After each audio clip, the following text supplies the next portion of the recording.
কয়েক মাস আগে আমার দাদা দুটো ক্যাপসিকাম গাছ আমাদের বাড়িতে লাগিয়েছিল। পাতার আড়ালে আমরা খেয়ালই করি নাই, দেখছি বেশ কয়েকটা ক্যাপসিকাম ধরেছে। সাইজটা এখন সেরকম বড় হয় নাই।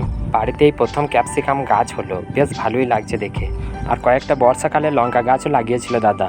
লঙ্কা গাছগুলো তো খুব সুন্দর হয়েছে, লঙ্কা কেমন ধরবে বুঝতে পারছি না। আর এই পাতাবাহার গাছগুলো 2 মাসকার লাগানো।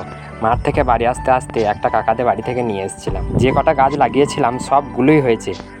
গেটের কাছে লাগিয়েছিলাম, পাড়ার অনেকের ছাগল আছে, ঢুকে খেয়ে নেবে ভেবে আমি জাল দিয়ে ঘিরে দিয়েছি। আমাদের উঠানে আজকে সর্ষে রোদে দেওয়া হয়েছে, এই সর্ষেগুলো তেল করতে দেওয়া হবে। এগুলো আমাদের বাড়ির সর্ষে। নিম পাতা, লঙ্কা, তেজপাতা এগুলো এক জায়গায় আমি রেডি করলাম। কয়েকদিন হলো আমাদের চাল করা হয়ে গেছে। চালগুলো ঠান্ডা করার জন্য আমাদের পুরনো বাড়ির বারান্দায় এই কয়েকদিন ধরে রাখা আছে। ভাবলাম আজকে চালগুলো বস্তায় ও ড্রামে ড্রামে ভরে নেবো। চাল আমরা প্রতি বছর নিম পাতা, তেজপাতা, শুকনো লঙ্কা মিশেল করে আমরা ড্রামে বস্তায় ভরে রাখি, যাতে চালে পোকা না লাগে, চাল ভালো থাকে। চালগুলো ঠিকঠাক করে রাখতে বেশ কিছুক্ষণ আমার সময় লাগলো। এবছরে মিনিকের চাল আমাদের খুব সুন্দর হয়েছে। এরকম করে আমি মিশিয়ে সব রেখে দিলাম।